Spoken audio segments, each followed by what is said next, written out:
he article ziak tu na thil makhriat chu he he ni isu ka he ko vela local khan se tana khan he ngai dona mushing te himin sandam ngai dona chumin huwa vana le ngai dona ni ti guarantee mi lo ni amole thret long ni se pathian in se tana chu abum ti na ni dona justice kal dona soi to ngen avana hela dang chuak don chute khate tia isu krista kha he ko vela local thi nga athole don ti kha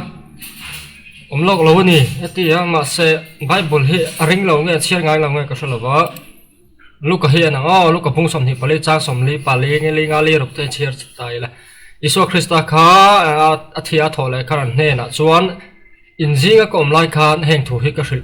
thin cheu kha mosia dana te zon lai le ka bu te fona hla bu te ka chan chin zia ka piang chu thleng tur ani te in ati ya chuan lai kha thu sha thiam thai turin an ril ru han sakta a an ne na krista chona tur ngai tur ni ni thum ni ami thi jing ta thole bok tur ni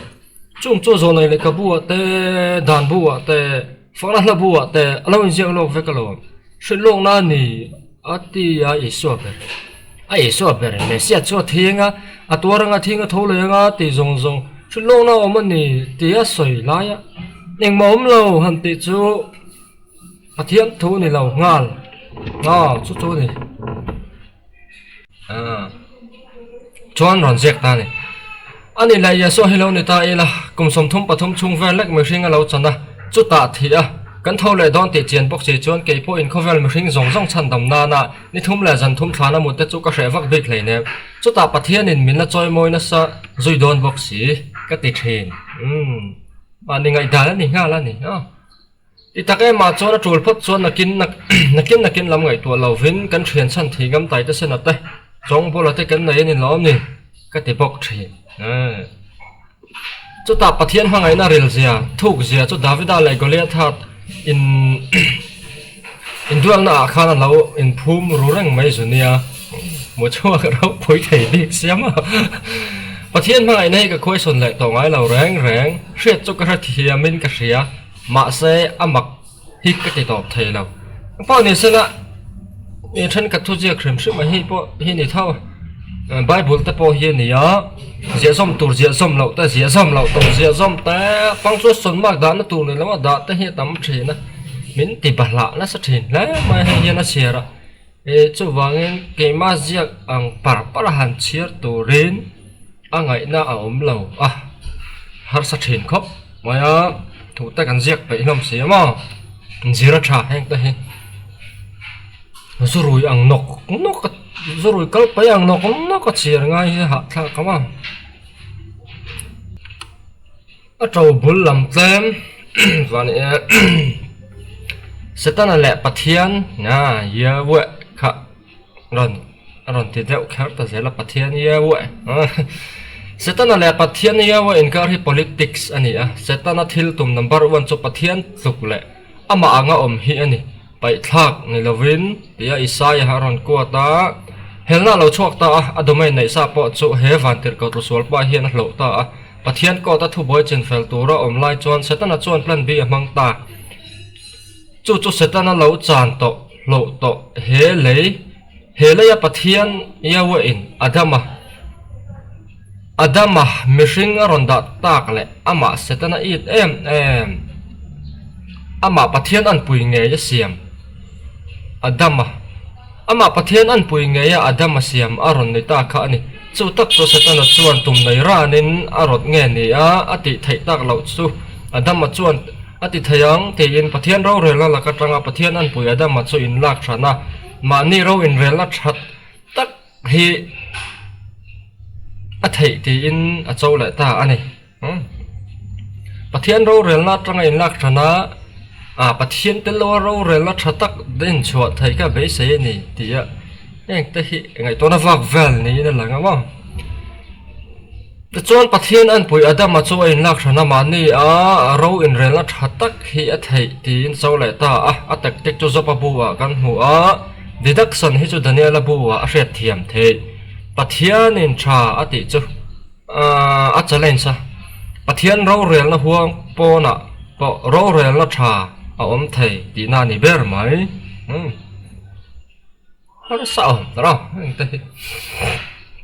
bao nhiêu xe bay bốn hệ oi lâu zo thì cho người chỗ là hoàn in đầu nó thì ta sẽ ta hàn hel vel lại bắt thiên nên hàn tí rồi vel đã đấy thon thua về réo chuyện này mà chọn hệ bắt thiên nên nó chọn thích na bảo du đón thì na như thế à van mi pui hậu thìn lung à zo nó tràn là răng phá thế à khoa rồi à hel na đang cho lại thấy bốc đón anh này cho thì chọn justice chú 50-50 chansu setana chupek anita ani areizo nga nirupek ani tenia first round na adam ma sa chu an knock out tapeka 50-50 chansa chuan setana chu acha fu pal thaya chu wang chuan second round na tan leilung pian tir ata tal to pathian beram nau chu ruat lok ani pre plan ani lawa backup plan zok ani chu ti chuan i so chu apathiam na le van mi ani na zong zong a hriat na zong zong po hlei thla in adam ama sa ang chim thu chu ti sa aron changta a first round na adam ama sa chu setan an awesome nam ema knock out to awangin adam an hunung chu ya suwa chu ane le mai hi a in ring em hebo thi goliath le davida in baina khan hlim thla lo langta ani an in bet chulal ram ani davida khan goliath ka ne lo se israel lal ram ka Philistia lal ta torani sola te pon ni thama ma solomon atu pon ni vak mai lal rem chu an in dau reng in ang kim khan bo tu ni an sakalo chu an nu pui fanau an in hun lo ram an ram zong zong kan nei sak tu ni thau thau mel mai davida lai goliath a chaw lang ani lawa davida lai goliath kha anh nó tất cả chọn messianic prophecy yang va soi bi ke bo entir na ang bi ka chwa ka fu che lawa david lal na shim ma hi chu davidic kingdom le messianic kingdom bi ke chu khai khin compare ani thi lai ro hi chu bible a chiang bak ki chu ngai da na nia me bel ania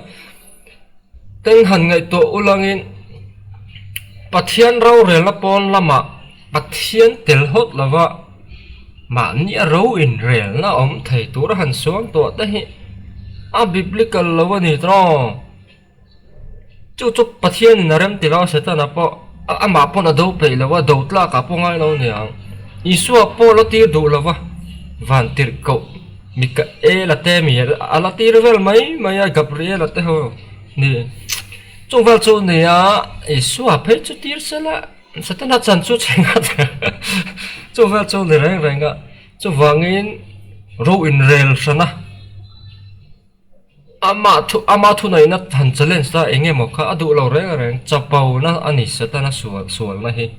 pathian tluk zata han oma lal thut khleng choi sa na ti om wal ka duwa a chapau wang ani chu pathian in rem ti lo reng a chu wangin ma ni to ka ro in rel sana ma tel reng lo ko sakhi phal lo chu wang lo man in do phal se la setena kha a hel po ngai na om tir te yang chu adam mata chung chang na hi chu nei nang lo adam mata chu pathian in khovel siama khovel lo khat tur kan ram sa te nen chunga thing le mau nim le thlai zong song te nen siama chu ta chuan khovela chenga chi tha punga rong bol turin da ani ya chu a rong bol turin da ro in real than turin da lo sa shim ani heng te hi nghe ông gì eden hona bỏ thế ra đã ấy số hụt thì anh mà này thu ổn tiệt hi tum lâu đấy rồi cái này thu dòm tù đấy là thì sao cho chọn ấy rồi à vội hi cái lâu thêm ta cho này cho thì làm gì này phật mày này thu thủng lối xìm mà hi cho nên bọn này sang bây giờ lại sử dụng dọc để hàng lại hi cho là hậu ấy mày đó rồi đàn lóm lại rồi tụi con mà giờ số cái hệ có về là lâu còn khăn sẽ tan à anh hệ ngày đón thil mặc chút thì anh hệ ngày đón à cho mình nhiều cho anh và nó lệ ngày đón thì của anh thì anh mà miệng lâu nhớ mà lệ anh thì hi thu thủng thar Bible hi ring lâu mày cái đấy chuyện lòng này sẽ phát hiện nên sẽ tan là chỗ bùm tí na này đó na justice sakal đó na sợi tổ ngin và này hel na đang chuộc lại thầy đón bốc đi justice mishing ril ru anga justice hi mishing chia le thashia na ina ro rel la dik soi hi pathian ro rel na hian apply chi ni lo reng a hrim in hi hria ta tha pathian siam kan ni amo tir ko pola na chang thasa ve kan bel watu in alum bel siam ta chu ate de oliam de siam ina du dan dan ina ti thailo em ni ani le bel chu phun noi thayam kam du wanga piang kan ni lawa pathian ni min siam wanga om kan ni a fer lo sa hrim ani ti thiang te tiang te hingai to thana sa a chu wangin justice kan ti hi chu mishing le mishing in kara dik thaya kan thria thian mai natural justice te po ni pathian ro rel na va no lo va bilu chi ni lo re ani lo chuan eng nga hi bul bala tang hian a fer thei lo kam du wanga piang po kan ni lo hi a fer lo sa hrim pathian thu nei na va challenge na rong hi kai zo ka mo chu wangin film khura tha a chuan ani le thupuan bunga en chini la tra nga ra thupuan bunga a in ma genesis en ma sa zo khang a chuan genesis bung thum cha som pa hi ani la chanchin thama saber te ni thina proto evangelium an te a nei de biblical commentary sang en ula hin huanga so ta chuan mesia chungchang thrilo na kan hu ni mai che thla ki tu nge a chiang rang mai tro soi tam via turom la han me pe la han pu tur adang kha mi than ka den zong thina a thil chiang takani kho a chian mel chu eden huana rulina mishing a thlem thuka a thlem thu satana kha pathianin azil hawa thil lo la thleng tur chungchanga mai che thla nei na in dau tir tur thu soina nia chu ti ni chuan mai che rin kha chu mai che rin ngai chuan kha rul kha en ti nge kan hu le nang le mai che hi ka in mel mak te rang chawa I thla te le a thla te po ka in mel mak tir zelang ilu ru avoke anga nangina ke artui chukang te ya mai che thla khan kha rul la kha satana kha ala rab bedona ala ne dona ni tin shilo kan ni chu me se prophecy ya kan nga ya kan pom ve ani si chuan Isu Krista in satana hi an he don ti hi ain shilok sa hrim ani bible a hian mo chu wangin han ngai tu la eng ma se lawaron chuka mo an he tur thu po chuang lo anga pangai chu a fu lo renga tin thu pon bunga enila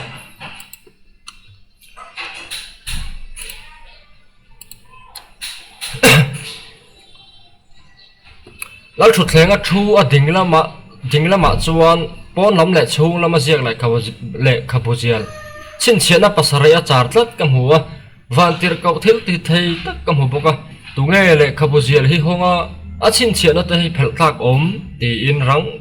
ring takina awa le khabujial chu phela a chunga en thei wana tu man om lawa leya le nuaya po tu man om hek lo le khabujial chu phela en tlak tu man om lawa wang chuan ka tap ta zoya upazinga pakat chuan tap te su ngai te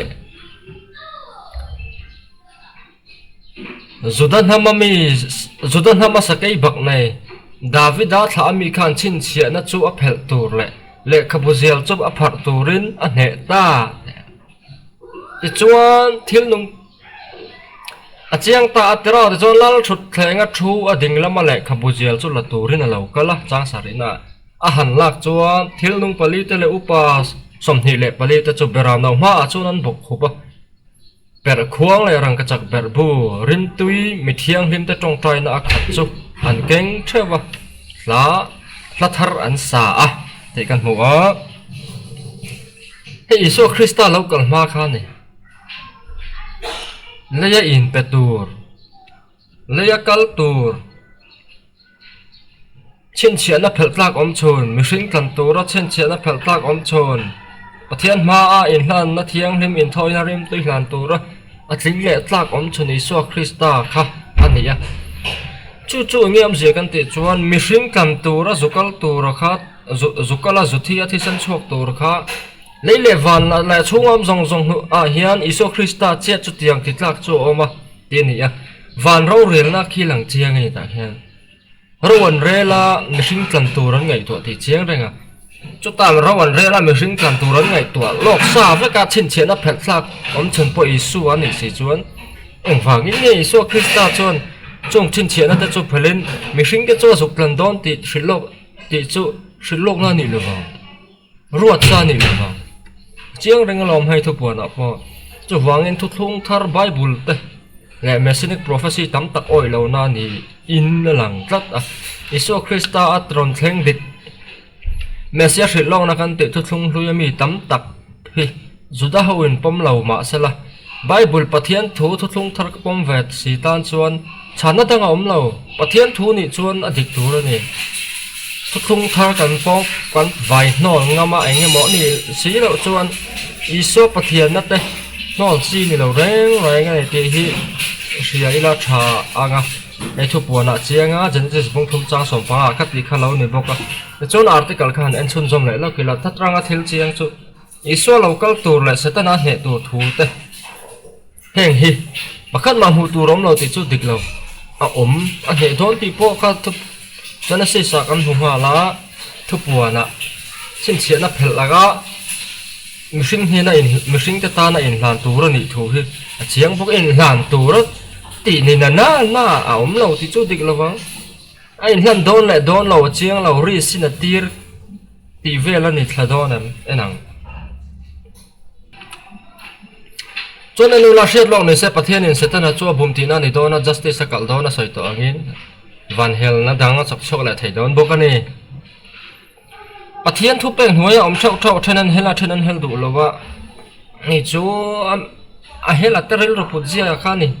ti na ni maya pu tu dang om lo reng reng a justice la mani lo reng ani setana kha pathian tu hnuai om tur ni la in om du lo wa pathian thu ko om tu wa chu boy na zo ka ni ti chon hriat lok ni sen ti a thu puan bok kha a phung le chang phala chok kher to lo ta ila sakol lo chuak tu ra kha isu krista lo kal le huna aron ne anga setana po ne don ti shilo ka ni vek tro thu puana chon minu an pho hlo ma kum sang khat khup ti zen isu krista in sakol te satana te ne don a khor khuru mal pho hlo ma nga ti zong in ziak lok shilong na om cha na chu in tin nge justice ni thai chona injustice ngen soi cho wangin pathian thu a hen ka tiang apply chi ni lo re supreme court ro rel dan ti ang chi ne na khai khin chi ni lo re tik tak cho supreme court ro rel dan te chu a secular lo to kurangat zo ka sa kho be som ngai lo re sa kho thilan pulu te ni chon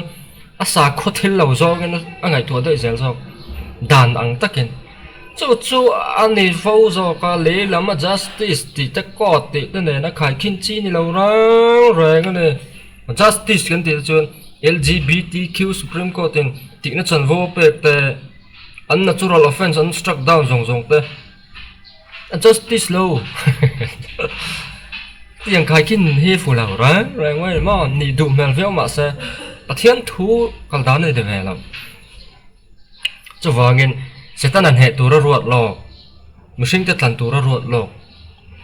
chu ani sa reng chung te chu bible chang da kan lak bela an chet thlai sinanga chu ya so kana yo pathian ye we an chia en san phura thi tur chuan thinga khai kan nge ya ngai thi tur chuan thinga khai kan nge ya ngai chu setan a chon a cheng khop mai chashin local tur chu kan an che phur min phur sak ma nge ya ti hlum tumin alo chata char zela a bela kha ani do ne mo ti ya a u vuak hlum ti ra khoi a nge moin je la sari chura alo tlan khal thol mo si ane ring le chu tiangin joseph a zakopa a ring thal na sa ve khop mai a he pui le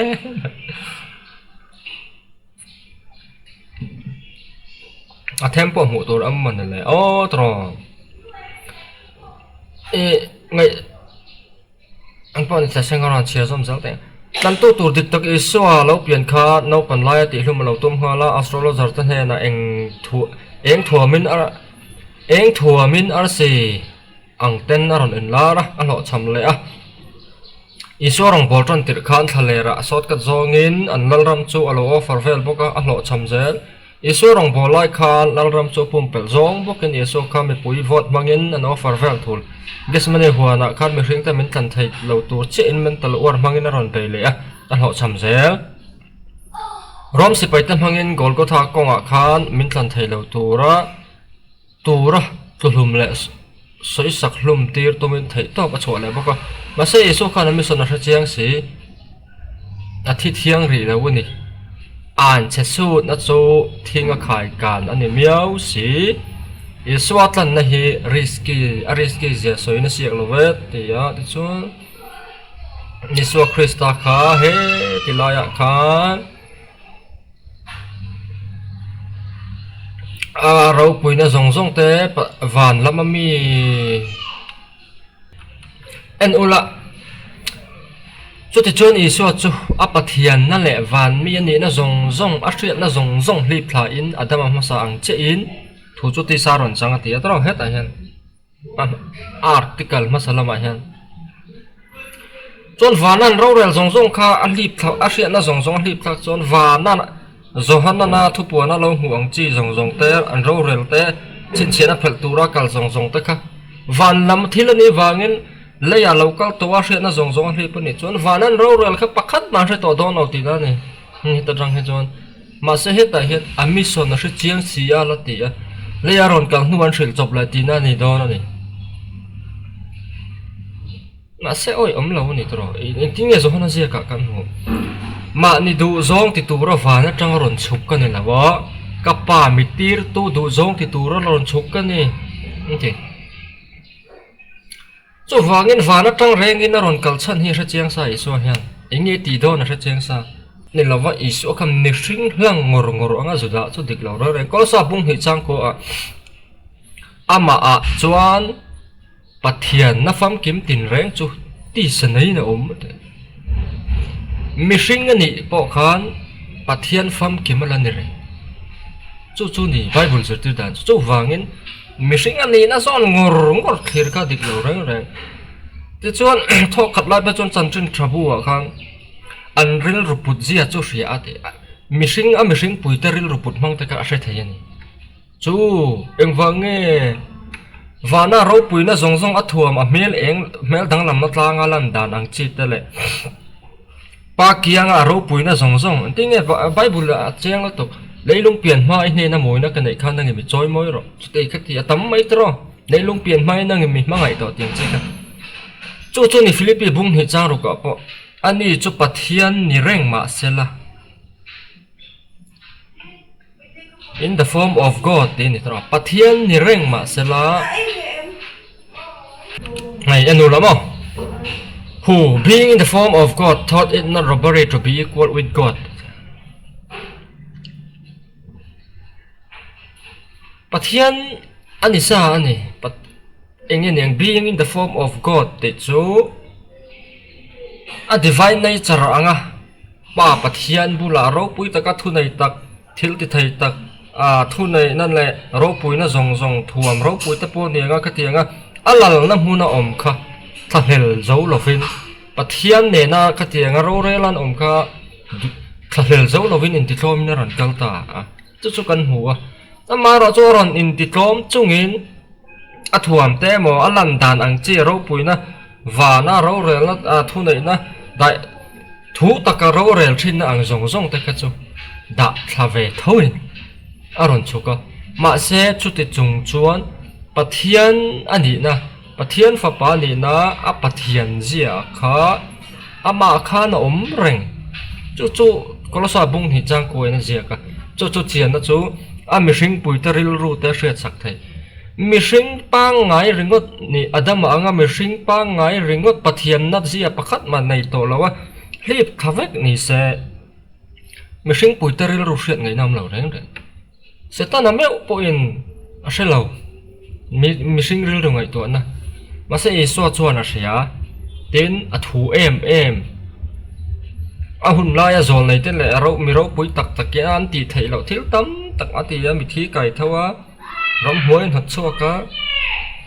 tam lu tu ko ni tro thil tam tak a thu nei zia ka langa te chon ram huai ho chu don po khan nuai ya em nei pathian fa pa nang le ke nin enge in zol na kan nei a hun ma amin ngai sa turin lo kala ni mo an man ni ne tur le rab bet tur ni zia kha ram huai po khan a sa reng ani chu thu thong thar bible a chiang lu tuka kan hu da na nei la ya i so cho eng ma hre ta lo mi hring anga zu chua chun mi nuwa amison hre chiang han ti le te po chu a in kalim ka ria ki chuan amison hi a hre ve sa hrim china ga soi to ka ma ni du zong ti tur wana tang ron chuk kan ni lawa a hria na zong zong da lim ni sila eng wangin nge van ro re la te wana tang ron chuk ni te tin nge hre tang mi hring ni to pa amison chu tu te na mon lo hre la te chuan risky do na che don ti na ni zo ka ani lawa wana tang ron chuk pa du zong ti tur ka ni ka du zong ti turun ka lo kal lo ti a hre sa fik nga han tong ti chu dik po dik nang le he chu wagena fulo ti lang ta a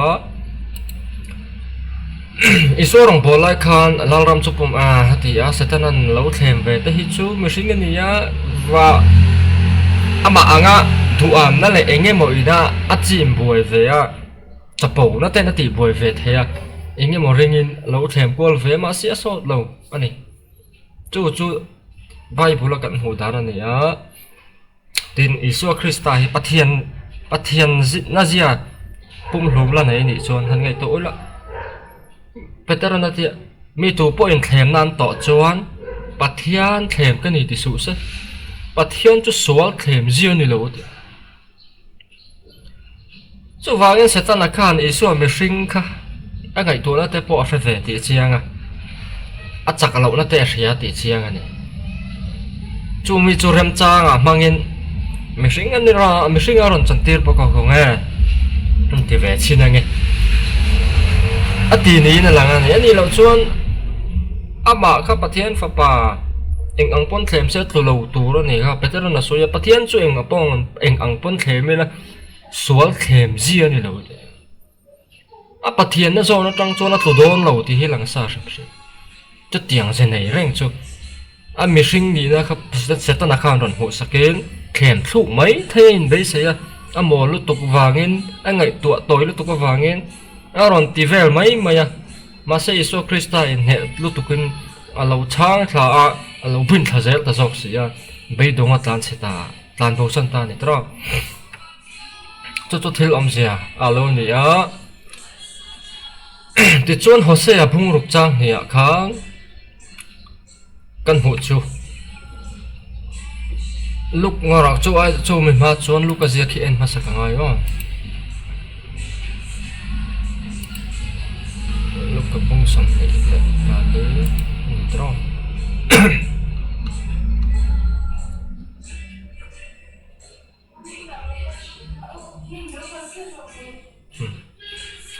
and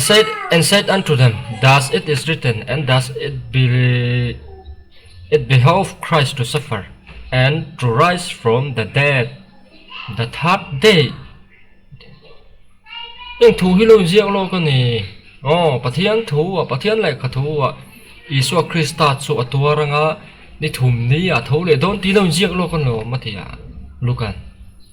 chu tiang hrit lo na chu khoi angai kan mu chu dang ani lo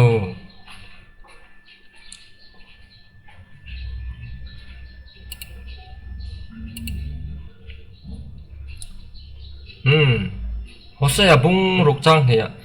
after 2 days will he receive us in the third day he will rise us up Bible hian dual meaning nei thina sam po Davida chungchang sam number za som chang khat po Davida chungchang ania dual meaning a Isua tharawlama Mesia chungchang soina lo ni ti kan huwa chuang che chon hei po hi messianic direct kan messianic prophecy ni ek kan vatia engemon lam ni lawen Isu Krista chungchang a chu chunga hidden meaning te potila alo in phum ve ina ne ya ani lo chon lu ka hi na jek sol ti na ni don khoya ngen zia tholenga athi atuaranga thi nga tholeng ti chu wangin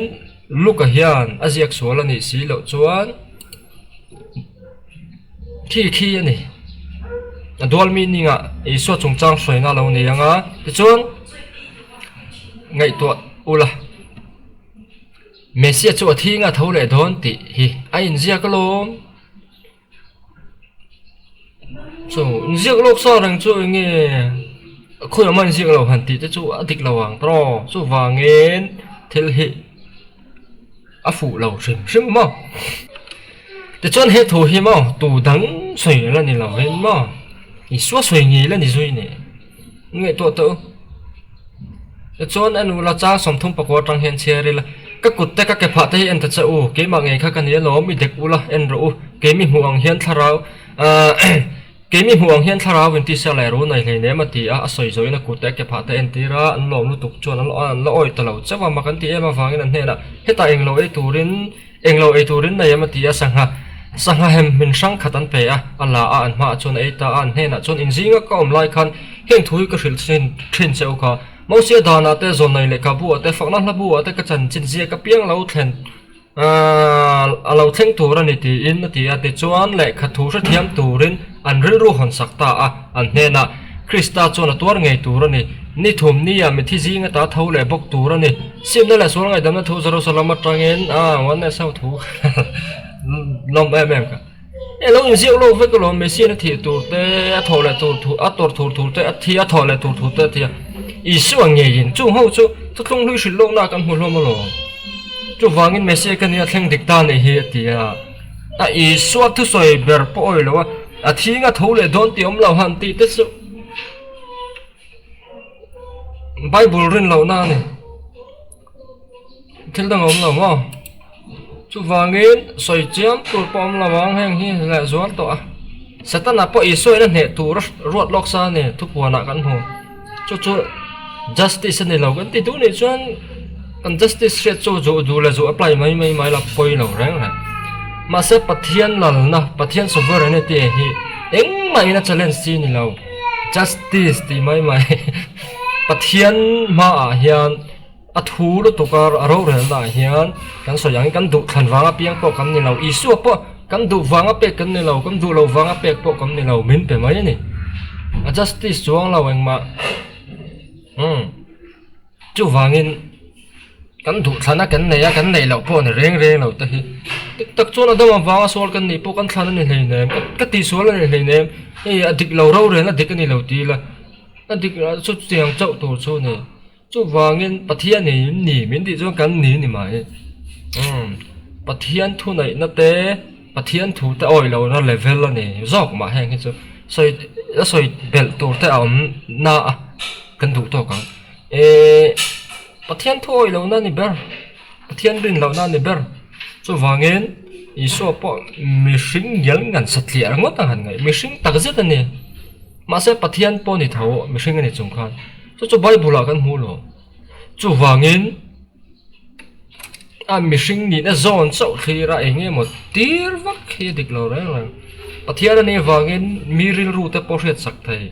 sual ngai dam thei na po fa pai na nei ti mai kha chu eng ziang nge ni ngai a pathian na zia pa lama tanga pathian na zia ani ti chiang rang lo ti ni lo wa khovi la om la ya mi hring na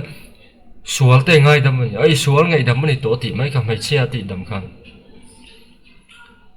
Pharisai ho nan hel em ani kha chu ni la ya mi hring adama anga mi hring ngor pathian na zia nei lo kan ngai ni chon Bible kan oi lo wa ni chil dang om lo ra